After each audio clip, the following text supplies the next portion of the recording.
Selamat malam dokter, perkenalkan nama saya Vin Frederick dari MPM 130, 110, 190, 168. Di sini pada kesempatan kali ini MBSS CSL Week 2 ini akan saya demonstrasikan pemeriksaan refleks dan coordination test yang akan dilakukan seperti berikut.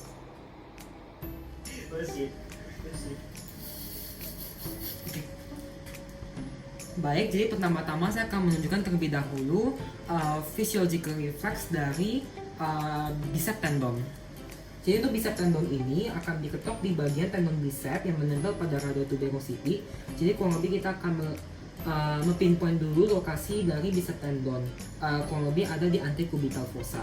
Jadi dalam posisi tidur, pasien akan diminta untuk menekuk tangannya sedikit ditaruh di atas perut. Kemudian kita akan mencari bicep tendonnya, kemudian kita ketuk bicep tendon di atas kuku kita.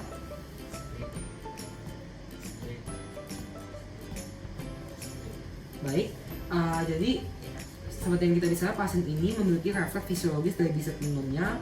Kemudian kita akan melakukan hal yang sama pada sisi kiri pasien. Selanjutnya, physiological reflex yang akan saya lakukan adalah refleks pada tricep pasien. Jadi di sini akan saya ketok di bagian tendon tricep pasien. Pertama-tama saya akan mengangkat tangan pasien ke bagian atas perut pasien. Kemudian akan saya ketok di bagian tricep tendonnya yang biasa ada di atas olecranon.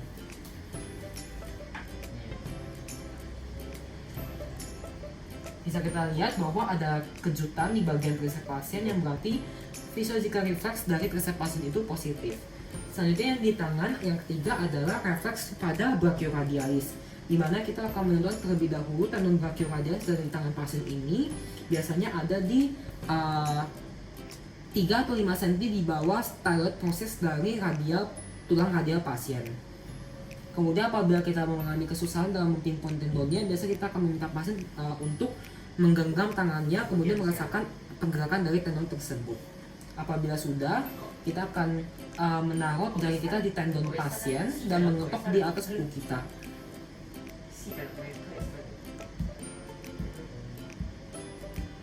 Baik, seperti yang kita bisa lihat bahwa refleks dari brachioradialis pasien juga ada. Perlu dicatat bahwa untuk physiological reflex ini kita lakukan pada kedua sisi tubuh pasien untuk membandingkan apakah saraf yang ada pada tubuh pasien itu normal atau tidak. Selanjutnya, physiological reflex yang akan saya lakukan adalah pada bagian kaki pasien. Di sini ada berupa refleks patellar dan juga ada refleks Achilles tendon. Jadi di sini untuk yang refleks patellar kita akan mengangkat kaki pasien dalam posisi fleksi. Kita pastikan bahwa berat kaki pasien ada pada tangan kita, kemudian kita akan mengetuk pada bagian patellar tendon dari pasien.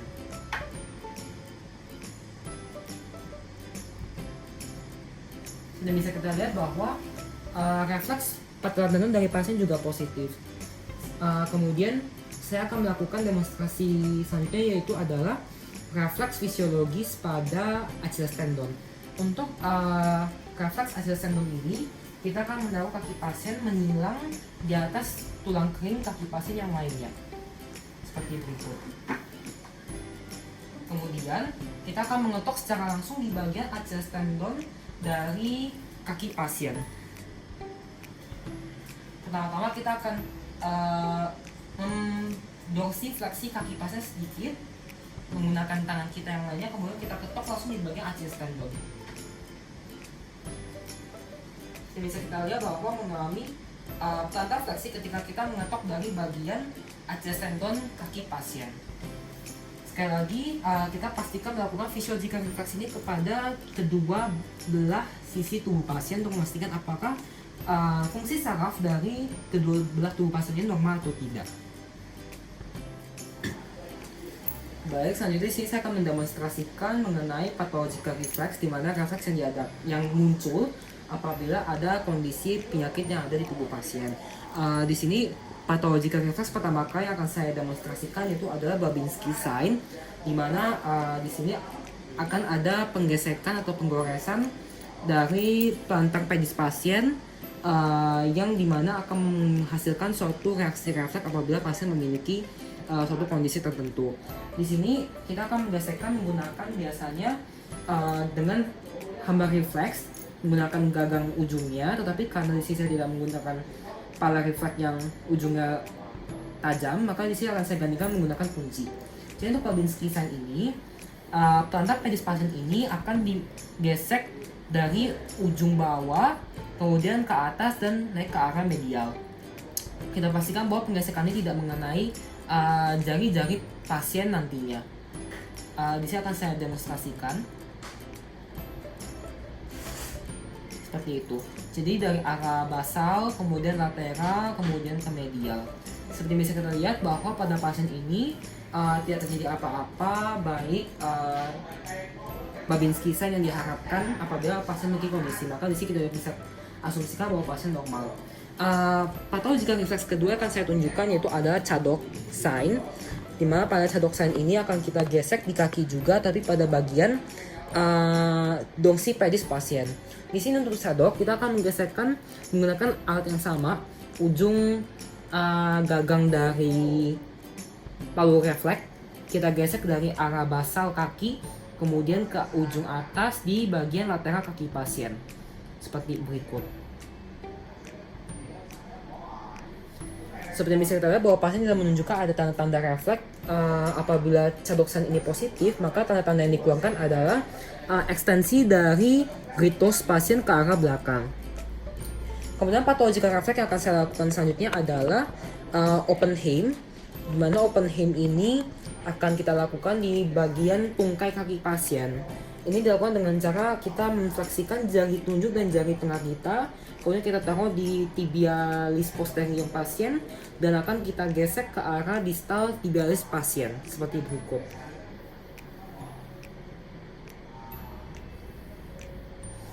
Seperti itu. Apabila pasien memiliki refleks Oppenheim, maka biasanya gritus dari pasien juga akan mengalami dorsifleksi ke belakang. Selanjutnya untuk refleks selanjutnya yaitu adalah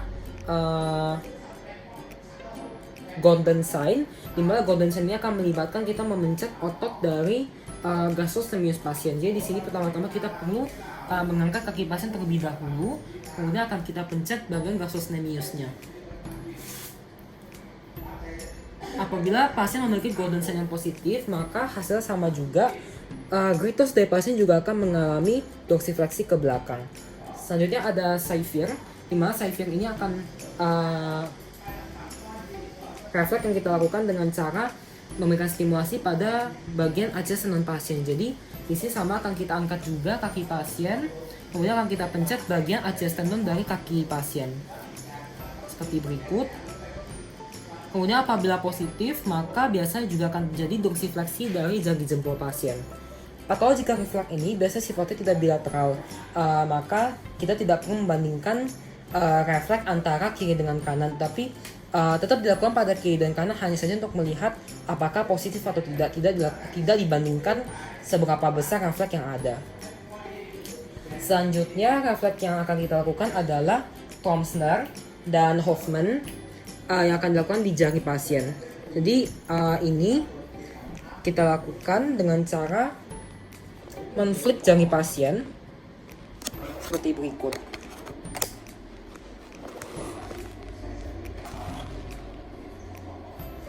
Jadi di sini kita akan menggunakan tangan pasien yang akan kita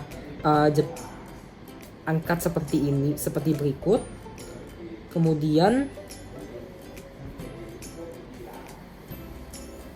yang akan kita angkat seperti berikut. Kita meminta pasien untuk menahan tangannya di atas.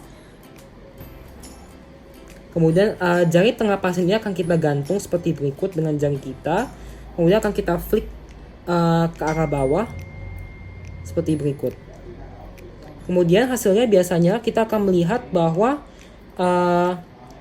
keempat jari pada pasien ini akan mengalami adanya fleksi ke dalam atau pada jempol pasien akan mengalami aduksi ke dalam.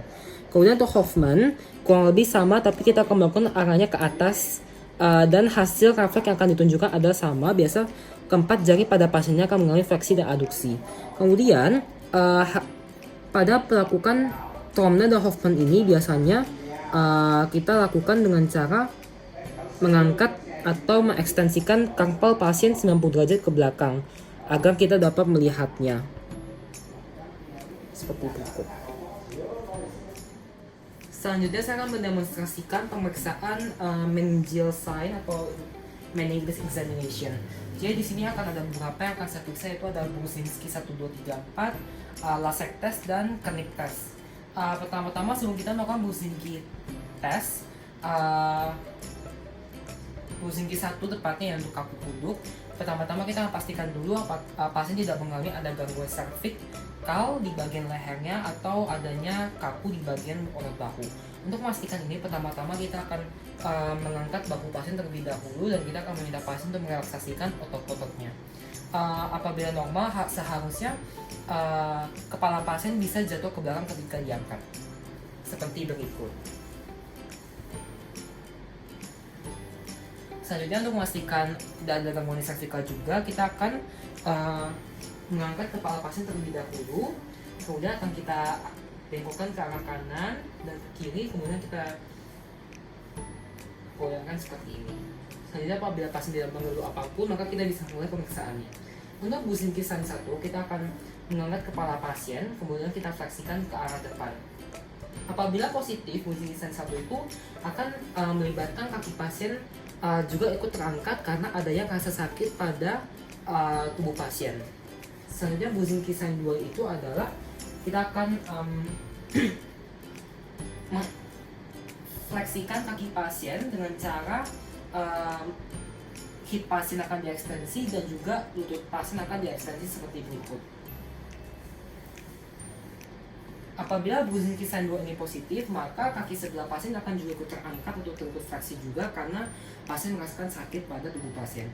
Untuk Brudzinski sign 3 itu adalah kita akan menekan di bagian tulang zygomatikum pasien atau di cheekbone pasien.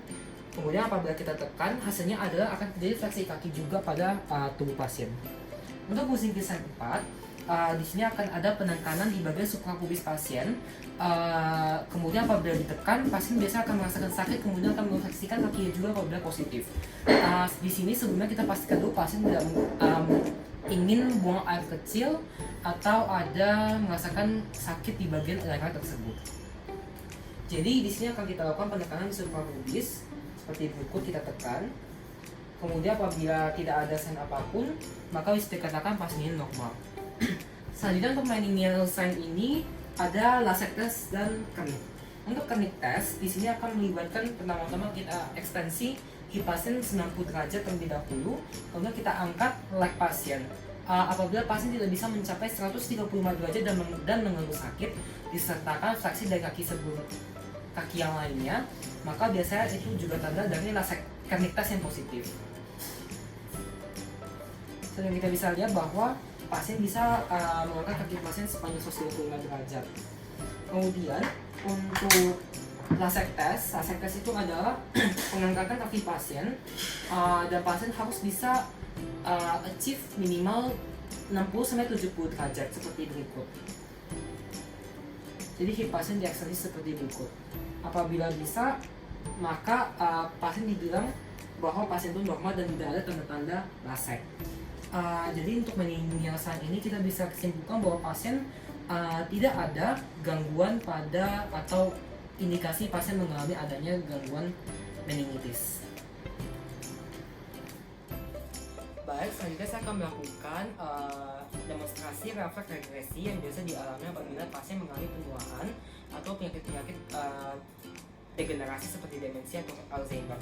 Pertama-tama yang akan saya demonstrasikan yaitu adalah adanya glabellar reflex, yaitu dimana kita akan mengetuk di bagian glabellar pasien sebanyak secara gently dan berulang kali secara ritme. Biasanya apabila pasien normal itu dia tidak akan berkedip lebih dari 8 kali seperti berikut.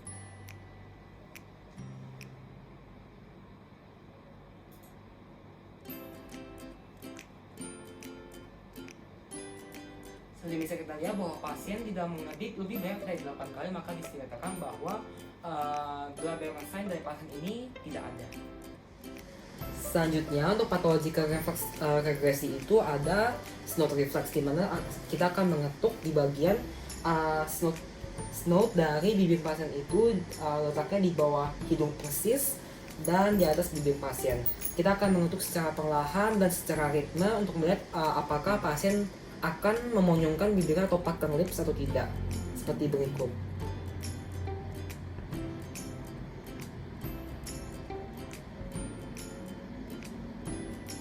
Seperti yang kita bisa lihat, di pasien tidak mengalami ada pucker lips, berarti dikatakan bahwa pasien ini normal. Selanjutnya ada palmomental reflex, di mana kita akan menggesekkan bagian lateral dari tangan pasien ini, tepatnya di tenar muscle. Apabila pasien mengalami ada abnormalitas, maka biasanya pasien akan mengalami kejut di bagian mental pasien atau dagu pasien, seperti berikut.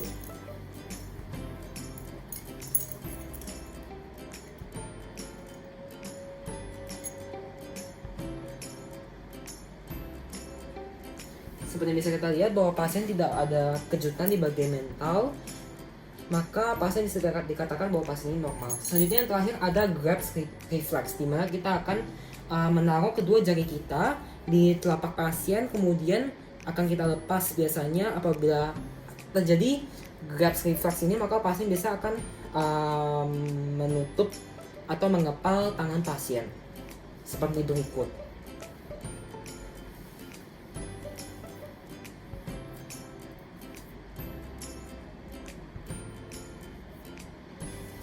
Baik, seperti bisa kita lihat bahwa pasien tidak ada grasp reflex, maka bisa dikatakan bahwa pasien ini normal.